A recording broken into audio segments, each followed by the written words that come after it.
Welcome to Life on Planet Earth with John Aidan Byrne.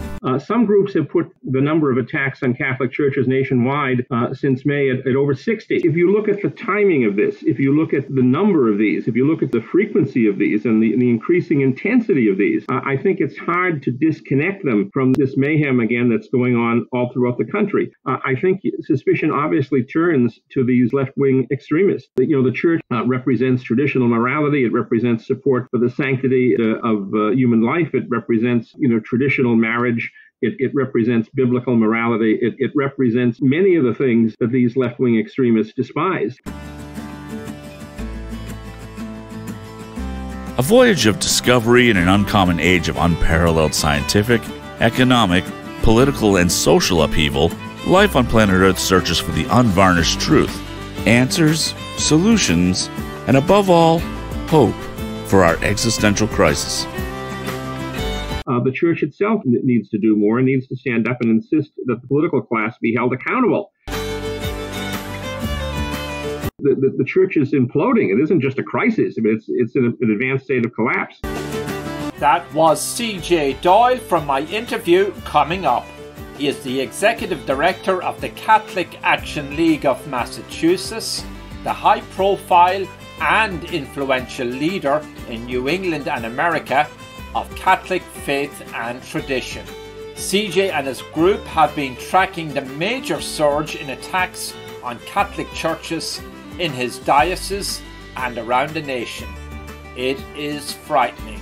CJ says our liberties are at stake, and he has lots more to say, from the sinister nature of these attacks to an accelerating crisis CJ Doyle sees in the Catholic Church today. We'll even talk about possible infiltration of the church, the Catholic opposition to communism, socialism, and then ask, where does the Catholic Church really stand in the defense of the worker, free enterprise, and the business community? And CJ Doyle has a stark warning. I'm your host, John Aidan Byrne. The people who persecute the church never start with a battering ram on the front door of the church. If you look at the communists in Eastern Europe in the 1940s, they go after Catholic schools, they go after Catholic hospitals, they go after Catholic charities, and this is what's going on today. So it's not only going to get worse, but as the church weakens, our constitutional protections themselves are going to be in jeopardy.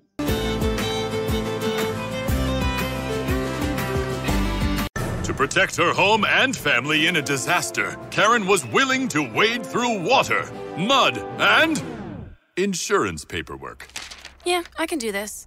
You go, Karen! By simply understanding and updating what her insurance covers and doesn't cover now, she'll be better prepared no matter when disaster strikes. Learn other simple ways to protect your home and family before a natural disaster at ready.gov. That's ready.gov. A message from FEMA and the Ad Council.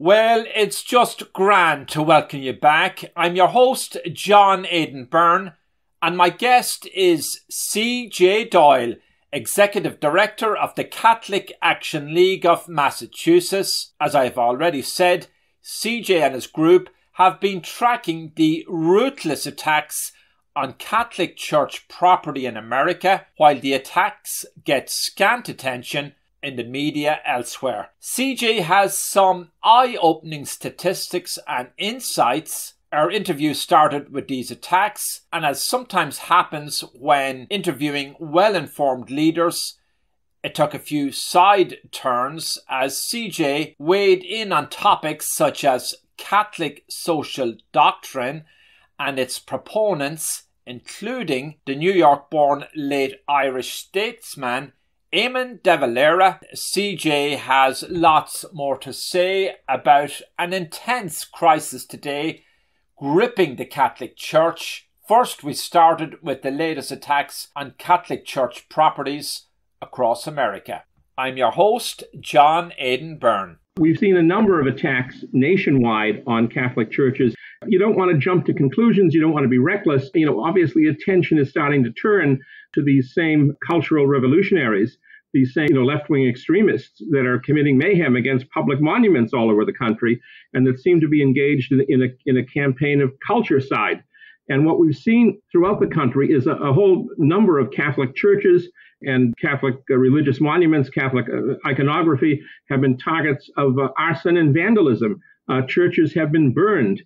Statues have been smashed or decapitated. We saw in Florida, somebody drove a minivan into the doors of a Catholic church and then got out, having smashed open the doors with the van, then poured gasoline and set it on fire. We saw Mission San Gabriel, which is one of the historic missions founded by Saint Junipero Serra, who has been the object of so many attacks and accusations and have seen so many of his statues toppled by mobs in recent months. That Mission San Gabriel was almost burned to the ground in a case that is being investigated for arson by the ATF, by the Federal U.S. Alcohol, Tobacco, and Firearms Agency. We saw that the church in New Haven, Connecticut, that was associated with Blessed Michael McGivney, the founder of the Knights of Columbus, defaced with all sorts of satanic graffiti. We statue of the Blessed Mother in Queens, New York, faced with graffiti. We saw a statue of our Lord decapitated in Chattanooga, Tennessee. Another statue was decapitated. In Montana, a statue of our Lord was again defaced. We've seen a number of attacks all around the country. We saw more than a dozen attacks early in July. Some groups have put the number of attacks on Catholic churches nationwide since May at over 60. So this is a very, very disturbing trend. And once again, I don't think you can simply dismiss this as a collection of random incidents perpetrated in isolation by disturbed individuals or by alcohol-fueled teenagers. It seems to be, again, part of this campaign of culturecide.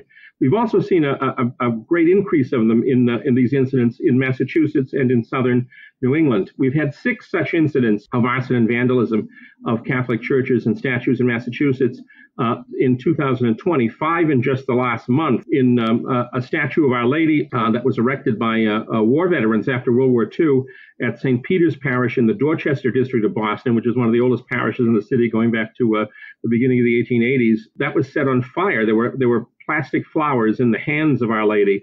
Now, plastic flowers don't burn naturally, so somebody had to use an accelerant.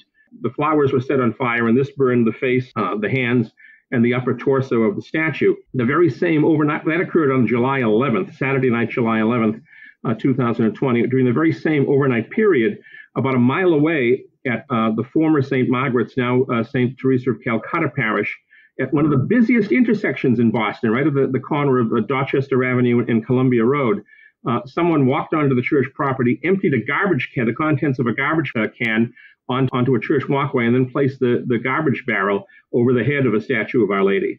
And then 4 days later, during the overnight period of July 15th and July 16th, they did the same thing again. This was very disturbing. We've also seen a case of arson at Sacred Heart Church in Weymouth, which is a suburb of Boston on the South Shore. And we had a case of actually 2 Molotov cocktails were thrown against the doors of the church. The exterior of the doors were burned. There was some interior melting. This, again, is not the act of some confused person or some drunken teenager. This is, I think, throwing Molotov cocktails is not only a case of arson, but it's been very justly, reasonably described as domestic terrorism. Thank God no damage was done. By the way, Sacred Heart Church was virtually destroyed in a 7-alarm fire in 2005, just 15 years ago. It took about 4 years to rebuild it. So here they're targeting a faith community that already that is still recovering from the shock and trauma and loss of a catastrophic fire, and they're trying to set the church on fire again. We also saw a granite statue of Our Lady of Lourdes stolen from Nazareth, the Nazareth Home for Boys in Leicester. That's not in the Archdiocese of Boston, that's in the Diocese of Worcester.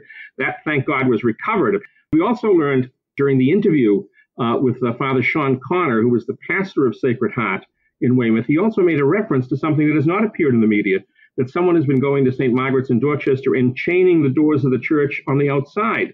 Now, this is very disturbing. Is this an attempt to terrorize inside? What CJ had to say next may surprise you. I asked him, how has his Archdiocese of Boston responded to these attacks? The Archdiocese has basically gone silent at all of this. The response of the Archdiocese of Boston to all of these episodes has been inexplicably, unfathomably anemic, minimalist, evasive, inadequate, non-committal. At first, they said this was just the case of a troubled soul. Then they said they're monitoring the situation. And now they've progressed to the point where they said, well, we're working with the police and we're going to withhold comment. They're not putting any pressure at all on the public authorities. Reporters tell me one of the reasons they're coming to the Catholic Action League so much is because they can't get any response from the Archdiocese. Reporters tell me that they're ducking interviews and not responding to requests for information. So I'm not sure what's going on here with the Archdiocese of Boston. Are they concerned that somehow they're going to be seen as unprogressive, or that they're going to play into the hands of President Trump by talking about hate crimes against Catholics? I don't know. It's very, very disturbing. Is it a case of no enemies to the left?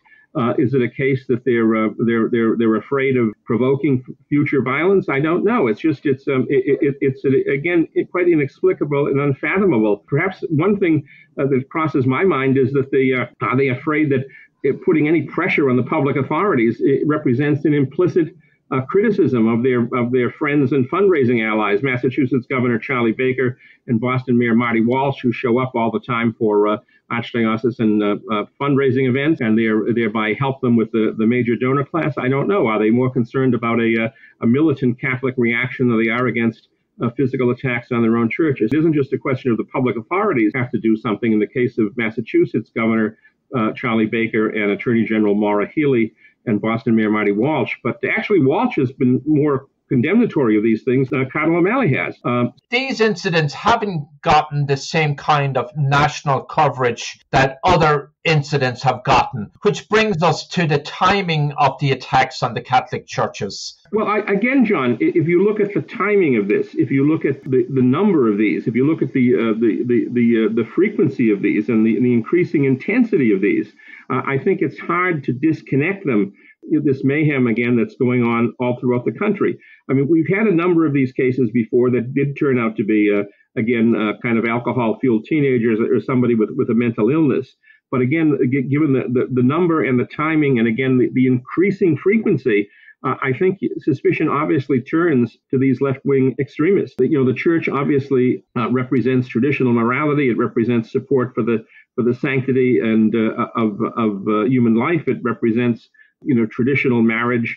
It represents biblical morality. It represents many of the things that these left-wing extremists despise. So we should not be surprised, actually, that at a time when they're not only tearing down statues of Confederate generals, but statues of founding fathers, statues of Union generals, statues of American heroes, statues of Catholic heroes like Christopher Columbus and St. Junipero Serra and St. Louis.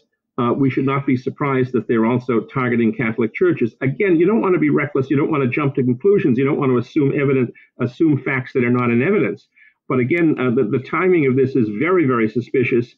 And again, the increasing intensity of this. We had 6 such episodes in Massachusetts since in 2020. We've had about 21 or 22, I think 22 now of these episodes since 2016. We've been tracking these for over a decade.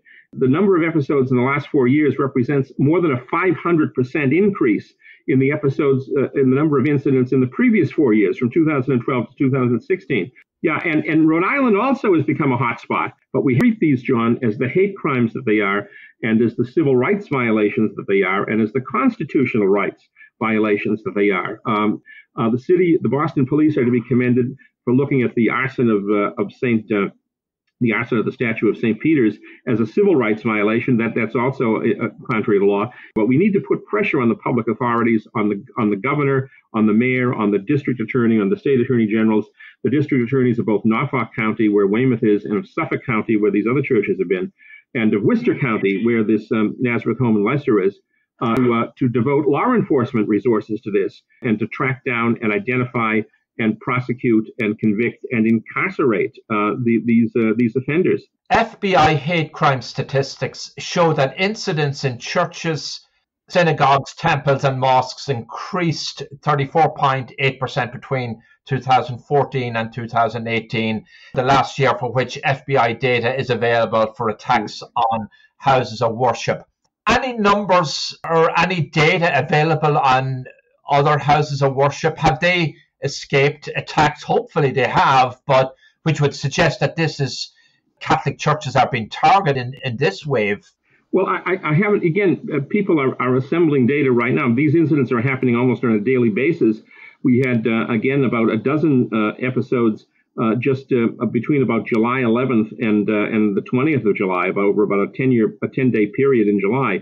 So people are still in the process of kind of assembling the data here. What we do in the Catholic Action League of Massachusetts is we've been kind of tracking and recording and documenting and tabulating this data in Massachusetts. And we've been doing it since about 2012. We're the only group in New England that does this, John. And you think the Archdiocese of Boston, the Massachusetts Catholic Conference, the Great Catholic University of Boston College, or the Catholic Press, the Pilot, the oldest Catholic newspaper in America, would do these things, but for some reason they don't. The Church itself needs to do more, and needs to stand up and insist that the political class be held accountable, and that the police be held accountable, because these episodes are increasing, and they're increasing not only in Massachusetts and New England, but they're increasing nationwide. And as these mobs roam about the country, again, we should not be surprised, that they're attacking. That they view Christopher Columbus as a perpetrator of genocide. They view Saint Junipero Serra as somebody that persecuted indigenous peoples. They view Saint Louis as an anti-Semite and an Islamophobe.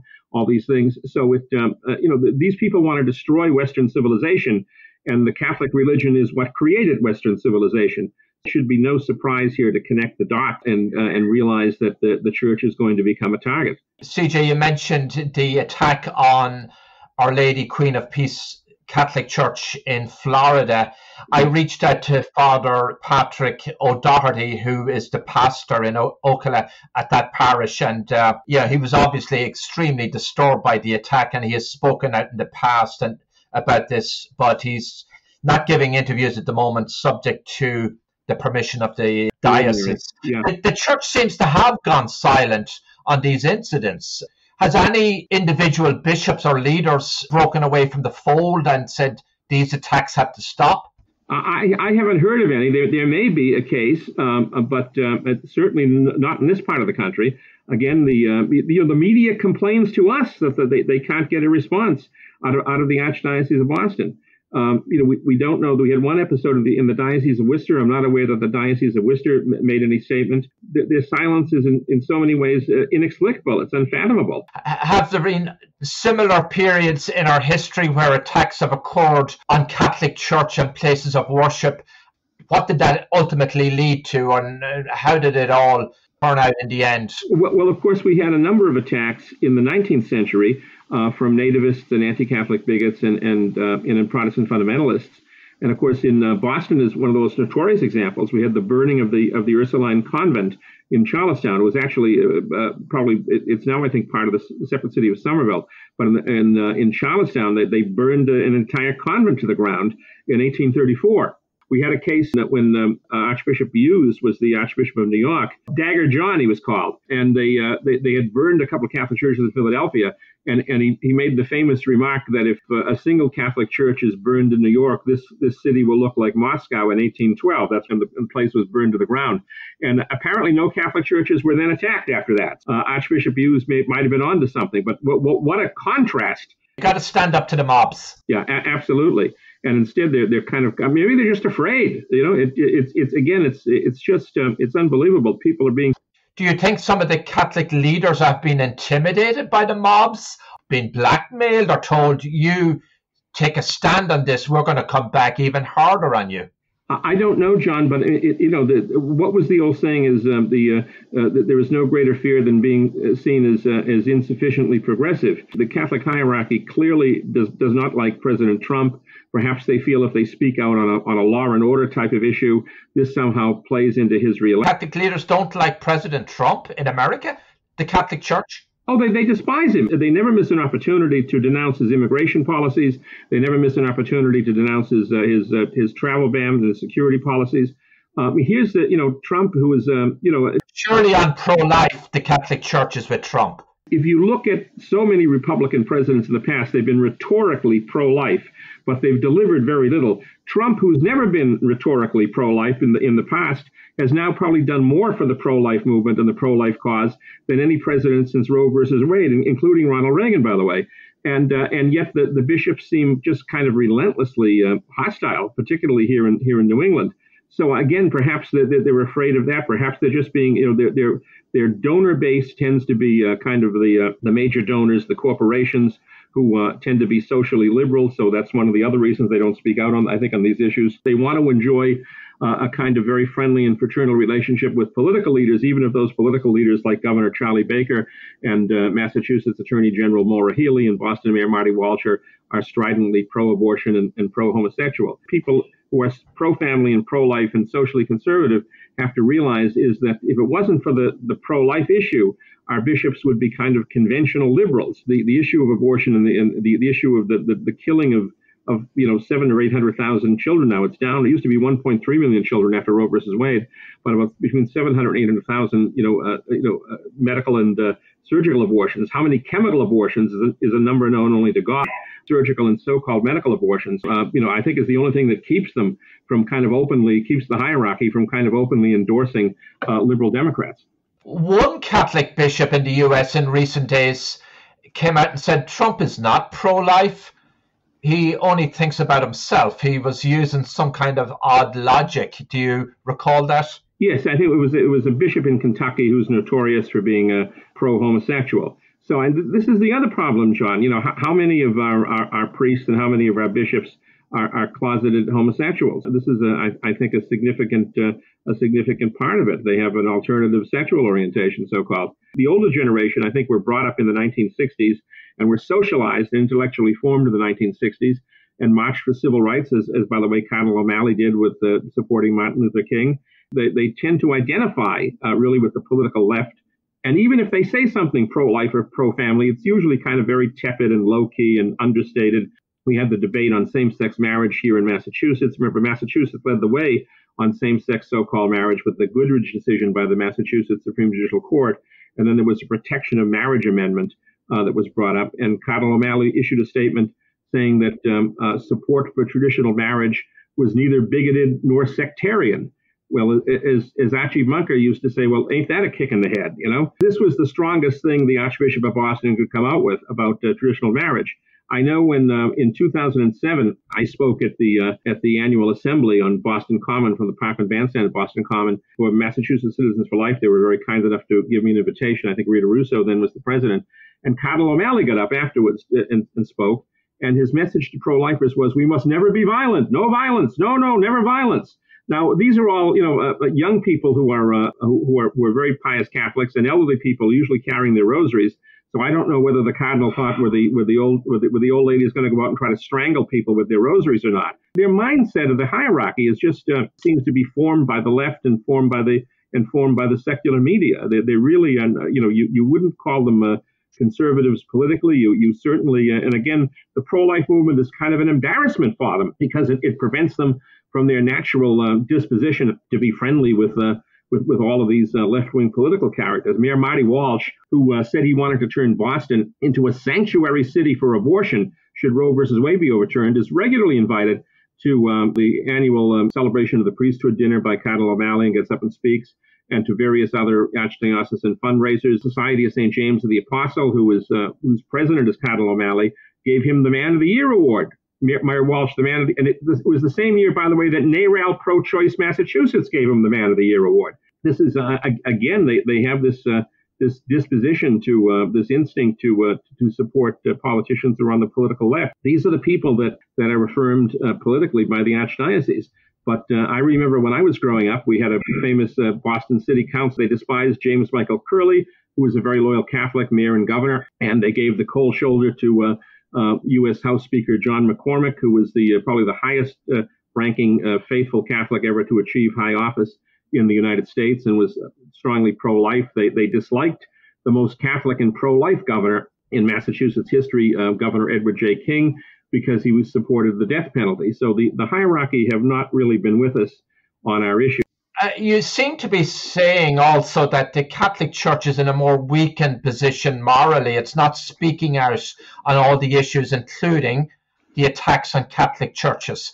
What stand should the faithful in the pews take in regard to the attacks on Catholic churches, and where are we going? In the last week, there hasn't been quite the number of incidents that there were in the previous 4 weeks, but the overall trend is it's increasing. I think they can do three things. They can put pressure themselves on the public authorities, and when I say the public authorities, governors, mayors, police chiefs, state police chiefs, district attorneys, state attorney generals, county attorneys, and other, once again, demanding that law enforcement resources be deployed here, and that the churches be protected, and people be not just arrested for simple vandalism, but be arrested for hate crime violations, for civil rights violations, and for constitutional rights violations. So that they should not only insist that the police track these people down, identify them, and arrest them, but they should be prosecuted for substantive crimes that relate to trying to deprive people of the exercise of the free exercise of religion and the exercise of their constitutional rights, not simple cases of arson or theft or vandalism. I think the other thing they have to do is they should put pressure on their own ecclesiastical leaders, on their bishops and archbishops, and demand that they speak out about this. And I think the third thing they can do is just basically organize themselves. We need to put up more security cameras, monitoring some of these churches where these statues have been targeted. We live in a society where increasingly the police seem to be withdrawing from law enforcement. Perhaps Catholics should take it upon themselves to protect their own institutions. What element of this is pure anti-Catholicism, and what element of it stems from all the scandals we've had over the past few decades? And this is a sort of a manifestation of anger out there, as well as all the riots that occurred in July following George Floyd and Black Lives Matter. Well, again, John, as society is being secularized, as society is being de-Christianized, we've seen a number of these incidents. But I think you have to bear in mind that, the sexual abuse issue in the church really peaked 18 years ago, right here in New England. So it's been a long time since this issue was, it's still on the front burner in many cases, but this has gradually receded over the last 18 years. I think you'd be hard pressed to indicate this sudden upsurge, which has occurred since the George Floyd incident and since all these riots around the city, to attribute them to sexual abuse. I think it's more of a case of the people that are committing this mayhem against public monuments are left-wing extremists. They're political revolutionaries and cultural revolutionaries, and obviously that they view the Catholic Church as a target. I think that's the more likely explanation. But at the same time, the Church has been discredited in so many cases in the public forum by tolerating these all of this sexual abuse, and obviously that doesn't help. Your comments about the hierarchy's relationship with President Trump. Many people would argue, including you, I'm sure, that he's been extremely friendly to the Catholic community in a lot of his policy making. Well, Trump not only, again, has probably been the most effective, and again, this is the irony of it. We've had so many presidents who were rhetorically pro-life, and that's something Trump never was before he became president. But he's been more effective in actually delivering in terms of defunding elements of Planned Parenthood, in terms of protecting the conscience rights of Catholic doctors and nurses, in terms of supporting the pro-life movement and supporting the religious freedom rights of the Catholic community. I think he's been marvelously effective there. And again, this is somebody that you would never have identified as a social conservative or a pro-lifer prior to his election. Yet he's delivered more objectively than any Republican president. And, that includes Ronald Reagan. We talked so much about the Supreme Court. 4 of the 7 justices to the Supreme Court appointed by President Gerald Ford and President Ronald Reagan and President George H.W. Bush 41, 4 of those 7 turned out to be supporters of Roe versus Wade. So the Republicans, again, appealed to pro-life Catholics and pro-life Americans for support, but never really delivered very well. And here's Trump, who, again, no one would have dreamed that he was pro-life, has really delivered. He's, the Title IX, Title X issues regarding, funding for Planned Parenthood. He's, gone after a hospital in Vermont that tried to force a Catholic nurse to participate in abortion. That's a violation of federal law.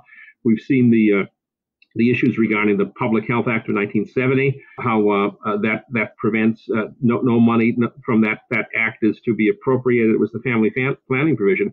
No money from that act was to be appropriated for the purposes of abortion, and Trump has actually been enforcing that. You might remember Reagan tried to enforce it, and it was enjoined. And then it was George H.W. Bush. It was again enjoined in the courts, and George W. Bush, I think, never made any effort at all in that department. So Trump is doing things that other Republican presidents have not done, and he's doing them more vigorously and more effectively on both the pro-life side and the religious freedom side. And of course, I think his court appointments have generally been good. There was some disappointment, I think, with Gorsuch on the sex discrimination being applied, and the U.S. Civil Rights Act of 1964, the provision against sex discrimination, which clearly meant not discriminating against women, being applied to sexual orientation and so-called gender identity, which Gorsuch went along with the Bostock decision.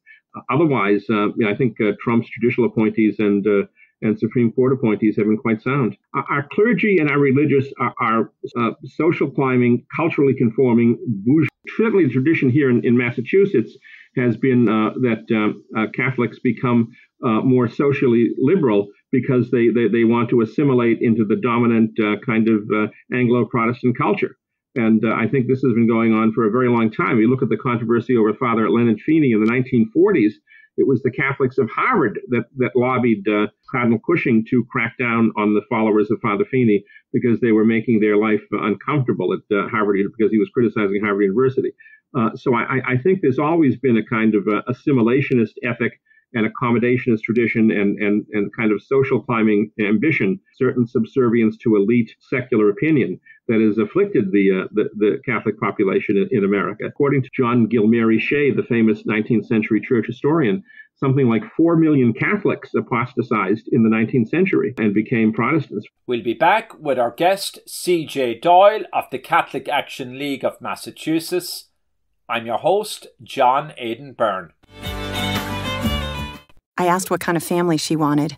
She said, a family like yours. Learn more about adopting a teen at adoptuskids.org. You can't imagine the reward. Brought to you by the U.S. Department of Health and Human Services, Adopt U.S. Kids, and the Ad Council. For the longest time, we've heard about a crisis in the Catholic Church, scandals, declines in vocations, money matters, and more. I asked C.J. Doyle, do we now have a more intense crisis in the Catholic Church in light of much confusion and capped off with attacks on church properties with scant coverage in mainstream media? How odd that is. Oh, I think there's an immense crisis. We've seen, 2/5 of all American Catholics have left the church. Something like half of all American Hispanics are now Pentecostals or evangelicals. We've lost, here in Boston, 80% of our parochial schools since the 1960s. All of the graphs, all the lines on all of the graphs are going through the basement in terms of the number of churches, the number of schools, vocations, conversions. We had 180,000 nuns in America in the 1960s. We have less than 60,000 today. It might be actually 57,000. And the average age is 73. So many seminaries have been closed. We had 407 parishes in the Archdiocese of Boston in the 1960s. And now I think we have 135 so-called collaboratives, which means that there's basically one church open and two churches semi-closed and functioning as satellites. The church is imploding. It isn't just a crisis. I mean, it's in an advanced state of collapse. It's a pretty explosive times we're in. Clearly, I mean, the post-conciliar period and the conciliar period itself have been perhaps Paul VI talked about the auto-demolizione, the auto-demolition of the church. Cardinal Ratzinger, the future Benedict XVI, said the same thing, the most profoundly negative time, I think he said, in the modern history of the church. The liberalization of Catholicism with Vatican II and its aftermath has not only failed, it's backfired catastrophically. I would point out that traditionalist orders are actually growing, and one area of growth is the congregations for the traditional Latin Mass. If you look at our kind of pre-conciliar Catholic traditions, where they still exist, they're healthy and strong and increasing. But that's 1 or 2% of the church. The other 98% of it is just atrophying, and it's very frightening. And as society is de-Christianized, and secularized, it means you're going to have fewer people who are supportive of the First Amendment and the free exercise clause. And you already see this so many times. If you read the comment section of any newspaper, they regard the need for religious exemptions in the case of the ministerial exemption for employment at churches. The fact that Catholics or Christians, Protestants should not be forced to serve same-sex ceremonies, that Catholics should not be forced to subsidize, even Catholic nuns like the Little Sisters of the Poor should be forced to subsidize contraception. And you see this is completely rejected by the secular left and viewed as bigotry and fundamentalism and ignorance and hatred and homophobia and whatever.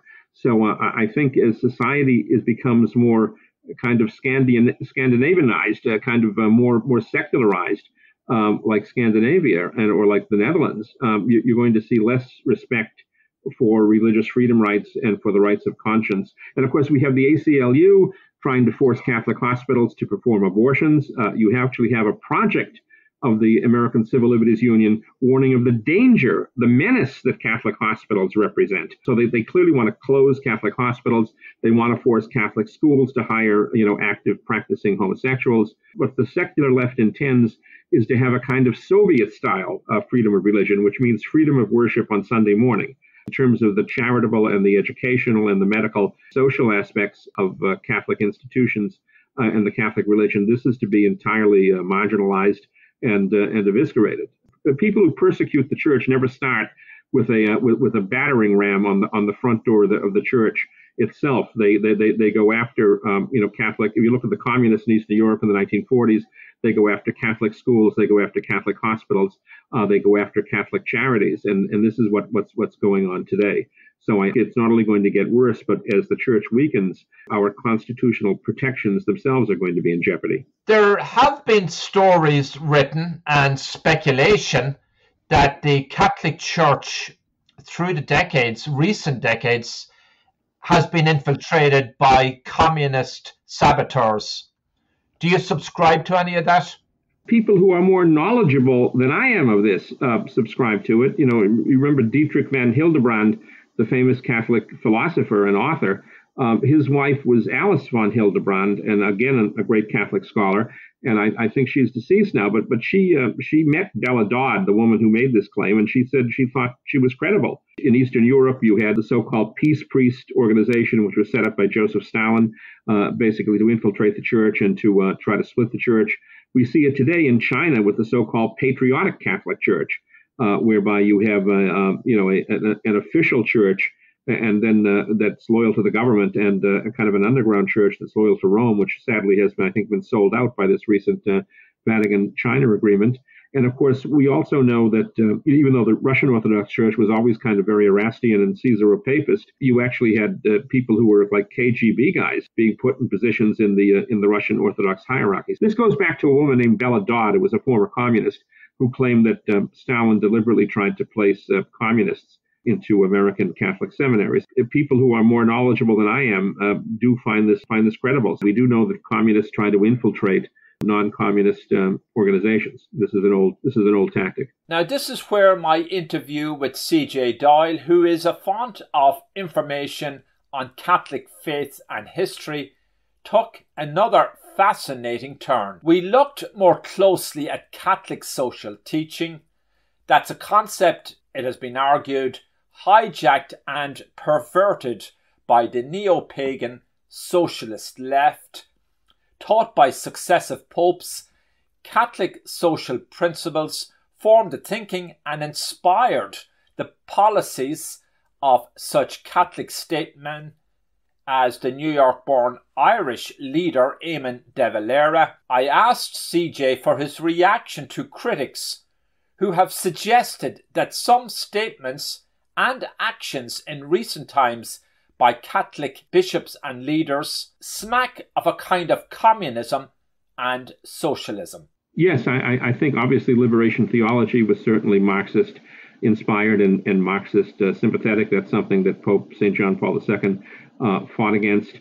You obviously seen this Ostpolitik inside the Vatican.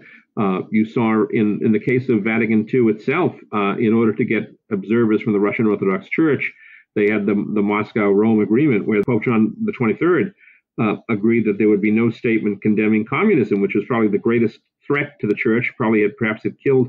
A U.S. House of Representatives study in 1959 said that 10 million Catholic believers in the 20th century had been murdered by communists. Yet the Vatican Council did not discuss this because of the desire to have state-controlled Russian Orthodox prelates as observers. Pope Pius XI, condemned communism unequivocally, and Pope Pius XII imposed an excommunication on the schismatic Chinese Patriotic Catholic Church. And it was the Vatican under Pius XII that encouraged Italians, with the support of the U.S. government, to vote against it, saved communism, encouraged Italians in the 1948 election to support the Christian Democrats and the great Catholic Prime Minister Alcide de Gasperi against the Communist Party. Of course, Cardinal Mindszenty was a great martyr to communism. He was, he wasn't murdered by them, but he was kind of a dry martyr. He suffered under them terribly. And Cardinal Stepanek probably was a martyr in the sense that he was not only in prison, but now we think he might have died through poisoning from the communists. They murdered thousands of Catholic priests, and they imprisoned Catholic prelates and tortured and brainwashed them. So communism has been the great enemy. They also, one of the things communism did was it separated the Uniate churches from Rome. In the case of the 5 million Ukrainian Eastern Rite Ukrainian Catholics, they forcibly folded them into the Ukrainian Orthodox Church. They forcibly folded maybe 2 to 3 million Uniate Catholic Romanians into the Romanian Orthodox Church, stole all their property. Is this what also ails the Catholic Church? Is it out of step with the rights of the ordinary Catholic workers? Perhaps.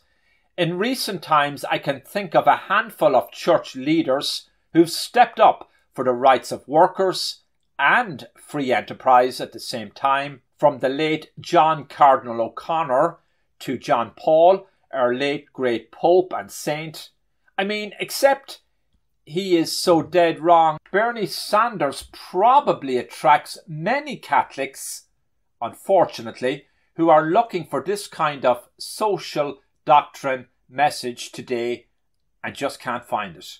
Well, certainly the church has always, been a critical of, capitalism as part of liberal ideology historically, and the church has always been critical of capitalism. And of course, I think it was in Quadragesimo Anno, his great encyclical, Pius XI talked about, capitalism was kind of the grandfather of communism, because it was capitalism that begat socialism, and socialism that begat communism, and it was the dehumanization of workers through capitalism that provoked this reaction in the form of socialism and communism. And of course, the Catholic Church always supported the just wage. It always supported the family wage. It always supported social justice for workers, social charity.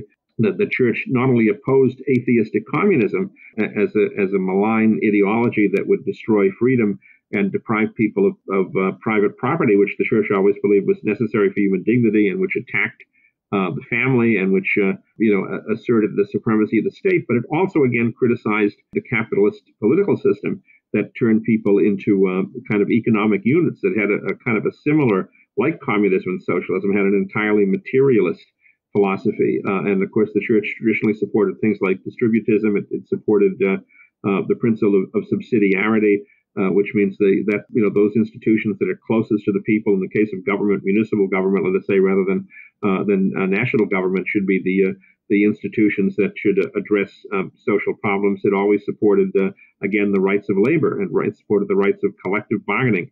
The way you laid it out there, CJ, should make it very attractive for folks who are looking to the Bernie Sanders type policies to defend their rights, if they just realize that the Catholic Church has the full package here. The church, it supports patriotism. It supports the rights of labor. It supports the rights of the family. It supports the rights of conscience. It supports religious freedom. It supports natural law morality and biblical morality and traditional Christian morality. So if you are concerned about the sanctity and dignity of innocent human life from conception to natural death, and if you're concerned about the integrity and the indissolubility of marriage, and if you're concerned about natural law, you should support the church. But if you are also about the condition of the family, the condition of the worker, the ability of the worker to be treated justly, and not to be simply dismissed as an economic. And that's what the Republicans have been doing. They've been kind of dismissing workers as statistics, where we see so much offshoring and so much outsourcing, where jobs are shipped overseas, and you have. And by the way, this is the crazy thing about the church supporting illegal immigration, because it was organized labor that always opposed illegal immigration because it would depress wages. Illegal immigrants competing with American workers, it depresses wages. It reduces, it attacks the family wage. It attacks the whole notion of the just wage. So what the bishops are doing in supporting, kind of opening the floodgates on illegal immigration is that they are reversing, they are abandoning the traditional Catholic position. The rights of workers need to be protected, and that a worker should have a just wage and a wage that he could support his family with. So this is really, I mean, the interest, the economic interests that are being served by illegal immigration are the interest of large corporations. Yeah, and this is what the Trump administration wants to do. They want to bring jobs back from offshore to the American towns and cities that have lost these jobs. Yeah, I don't want to say this. I'm not a Republican. I'm a former Democratic Ward Committee secretary, and I'm now unenrolled and not a member of the Republican Party. So I don't want to say this recklessly, but Trump's immigration policies are frankly more consistent with traditional Catholic social justice teachings than this kind of lunacy being preached by the bishops, where we simply have open borders. This is not Catholic. St. Thomas Aquinas talked about the angelic doctor, the common doctor. St. Thomas Aquinas talked about it could take generations to assimilate an immigrant into a society, and that the society had a right to protect itself. I mean, it was there seems to be no notion here in the bishops that Americans have the right to defend their borders and to protect their culture and language and demography, protect the rights of American workers and the precedent that American workers should who were born here. The church believes that private property is necessary for dignity. Eamon de Valera, the president of Ireland, in the Constitution of Erie, the Constitution of Ireland in 1937, famously said that the family as an institution is antecedent and superior to the state, that has inalienable and imprescriptible rights. So no Catholic can be a socialist, because it puts the rights of the state over the rights of the family and over the rights of the church and over the rights of the individual. So Catholicism has always been anti-communist and anti-socialist, but at the same time, it's recognized that there are abuses in capitalism that have to be corrected. And I think you can make the argument that it was the Irish Catholic political leadership here in America that kind of preserved the free enterprise system and kind of saved capitalism. Even Joseph Stalin admitted that President Franklin Roosevelt, prolonged capitalism by his reforms. But where did President Roosevelt get his reforms? The kind of things that Roosevelt implemented in terms of restrictions on the number of hours men can work, like the 40-hour work week and so on, these came from men like James Michael Curley and Alfred E. Smith, political leaders who implemented them on a state and on a municipal basis. It's very easy, John, to be a conservative today politically, but when my grandfather came from Galway, Loughrea, in 1906 to Boston, it wasn't a 40-hour work week. It was a 72-hour work week. You worked 12 hours a day, 6 days a week, and you got things off on maybe Christmas and New Year's. Fell into bed exhausted in the evening. Yeah, exactly. And this is why you had so much alcoholism that you didn't have in Ireland that you had in the urban working class. They were absolutely exhausted from this kind of wage slavery. Catholicism and the labor movement are inextricably tied together, historically at least, maybe not so much today. No, not at all today. The unions, unfortunately, have become supporters of abortion and sodomy.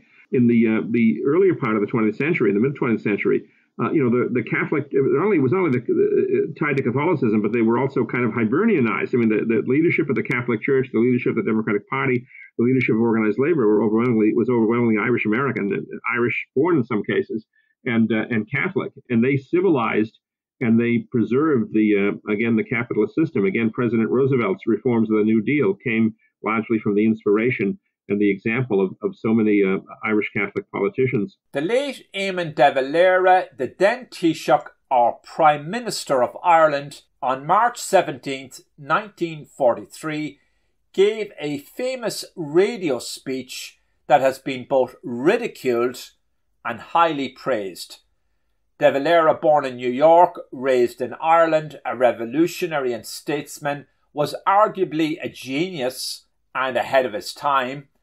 The speech has often been coined the comely maiden speech, and Dev said in part, "The ideal Ireland that we would have, the Ireland that we dreamed of, would be the home of a people who valued material wealth only as a basis for right living, of a people satisfied with frugal comfort, devoted their leisure to the things of the spirit, a land whose countryside would be bright with cosy homesteads, whose fields and villages would be joyous with the sounds of industry, with the romping of sturdy children, the contest of athletic youths, and the laughter of happy maidens, whose firesides would be forums for the wisdom of serene old age. The home, in short, of a people living the life that God desires that men should live." Well, I think much of the derision that is directed at De Valera today from the media and from the elite classes in Ireland is quite self-serving, because the society that he presided over was morally and materially in many ways so much better than the secularized neo-pagan Ireland of today. Not only do large corporations, multinationals, take advantage of the country economically, but unduly influence the political process in Ireland, and to which they also compromise its sovereignty, because we've all seen in some of these referenda on moral issues in Ireland, not only the role of American contributors and multinationals, but the role of the European Union, the role of the United Nations, and the role of the British press and the British media. And of course, one of the reasons people think De Valera was just being nostalgic for supporting, the revival and resurrection of the Irish language, but he actually was being quite practical. He realized that Ireland was unduly influenced by the British press, and this is before the era of television. He felt that if Ireland became an Irish-speaking nation, it would kind of secede a bit from the Anglosphere and not be so subject to media manipulation by a neighbor that has 20 times their population. So, De Valera, I think, was very far-seeing. And does anyone really think that the Ireland of today, where you have thousands of children being killed in abortion, where you have the legalization of contraception and sodomy and so many other moral evils, where you see the repudiation of national heritage, the repudiation of the traditional faith, does anyone think that's really better than the Ireland that De Valera presided over? And I would also add that here, this was a very poor country, Ireland, when it gained its independence. But at a time in the mid-20th century, when Europe was wrought by extremist groups and totalitarian and authoritarian dictatorships and military dictatorships and vast political instability and terrorism and genocide, Ireland was an island of stability. I mean, even Winston Churchill in the 1950s, during his second premiership as British Prime Minister, admitted that Ireland was a peaceful, stable, law-abiding society. So, the Ireland of De Valera, I think, should be admired and should be emulated. We started off talking about attacks on Catholic churches in America. Let's go back to that and wrap it up. What would your advice be to Catholic leaders today in terms of the attacks on the Catholic Church and on defending the Catholic Church? What do they need to do? Well, if you had an attack on another group, again, it would be treated as a hate crime. It would be something that would gain great media attention, and the people involved would be prosecuted. So again, you have to speak out and demand. You want equal. America is founded on equal justice under law. You just simply you don't want any special privileges. You don't want any preferences. You want the same equal justice that's afforded to others. And again, speak out about this and demand that the political class and that the leaders of law enforcement go after these people, identify them, arrest them, prosecute them, and incarcerate them. And we have to stop, again, the Archdiocese of Boston is talking about, it's a case of a troubled soul. Well, my God, if this troubled soul that threw two Molotov cocktails at Sacred Heart in Weymouth could have burned down the church, done hundreds of millions of dollars worth of damage, if you don't speak out about this, and these things continue, God forbid, but there's going to be either major property damage, or there's going to be injury or perhaps even the loss of life. Demand these crimes be investigated and the perpetrators be identified and put in prison. Well, before we close, C.J. Doyle of the Catholic Action League of Massachusetts has the last word. I'm your host, John Aidan Byrne. John, thank you. And if people want to get in touch with us, you can go to our website, which is www.catholicactionleague.org, catholicactionleague.org, or they can contact us by Gmail. It's catholicactionleague@gmail.com. That's catholicactionleague@gmail.com. And we're the only group right now, really in New England at least, that's actually possibly nationwide, that's actually, again, tracking and documenting and keeping tabs on these and speaking out about these attacks on Catholic churches and calling them what they are, hate crimes, and demanding that the people who perpetrate these things, the criminal offenders who perpetrate these things, be prosecuted and incarcerated. You've been listening to Life on Planet Earth with John Aidan Byrne. To reach the host or learn about advertising or sponsorship opportunities, call 973-664-9460 in the U.S. or email byrnedesk@gmail.com. That's 973-664-9460 in the U.S. or email byrnedesk@gmail.com. 973-664-9460 in the U.S. or email byrnedesk@gmail.com.